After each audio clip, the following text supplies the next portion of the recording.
আজি তেখেতৰ জন্ম জয়ন্তীত তেখেতক স্মৰণ কৰিবৰ কাৰণে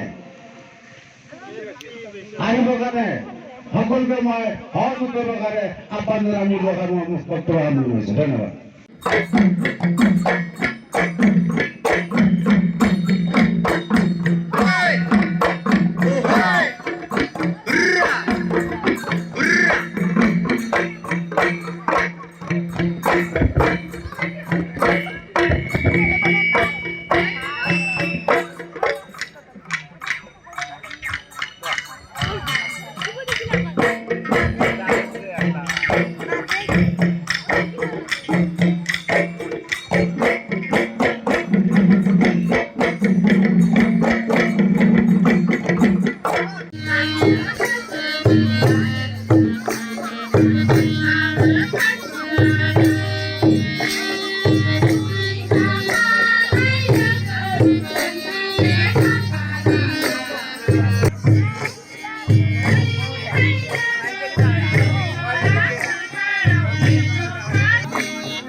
আচল কথা হ'ল আমি ক'ব লাগিব দুখেৰে আজিতো যি মহান ব্যক্তিৰ জন্মদিন 14 এপ্ৰিল বাবা সাহেব ডক্টৰ ভীমৰাও আম্বেদকাৰৰ আমাৰ জাতীয় সংগঠনৰ এতিয়ালৈকে ঠিক ধৰণে মানে জাগা স্থান পোৱা নাই। কিন্তু আজিৰ দিনত যে যেনেকুৱা জাক জমক হ'ব লাগিছিল, যেনেকুৱা গৰ্জিয়াছলি আমি পাতিব লাগিছিল, যি মহান ব্যক্তিৰ মানে জন্মদিন এইটো নহ'ল, সেইকাৰণে দুখ থাকিল। কাৰণ আলহী মাতিছিলোঁ আমি। মই ভাবোঁ আমি যদি ইচ্ছা থাকে, ইচ্ছা শক্তি যদি থাকে, আমি নিজৰ মানে কিবা যদি দায়িত্বটো বুজি পায়, এইটো ভুল কৰিব নালাগিছিলে। কাৰণ নিউ জেনেৰেশ্যনৰ মই এইটো মেছেজটো দিবলৈ বিচাৰিম, মানে এইটো ভুল হ'ব নালাগে নিয়াৰ ফিউচাৰত। আৰু মই ভাবোঁ নিয়াৰ ফিউচাৰ নিশ্চয় সেইটো নহ'ব।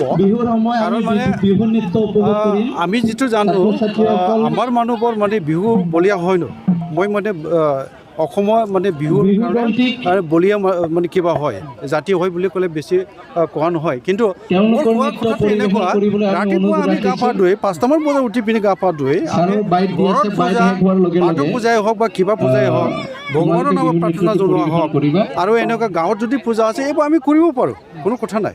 কিন্তু কথা হ'ল মানে মানুহৰ ইচ্ছা শক্তি, আৰু আমি এনেকুৱা মানে মহান ব্যক্তিজনক মানে এতিয়ালৈকে যে আমি চিনিব পৰা নাই বা চিনিবলৈ চেষ্টা কৰা নাই বা বুজিবলৈ চেষ্টা কৰা নাই, সেইটোতো আৰু কথা দুৰ্ভাগ্যজনক। এইকাৰণে সেইটো নিয়াৰ ফিউচাৰ আমি সেইটো হোৱাটো নিবিচাৰিম। কাৰণ মুম্বাইৰ পৰা আমি আলহী মাতিছিলোঁ, বেচেৰা বিনোদ নিকাল যে আহি পাইছিল, চিমেণ্ট চাপৰি আছে, মানুহ কম হোৱাৰ কাৰণে আমি ইয়াত আহিবলৈ নিদিলোঁ।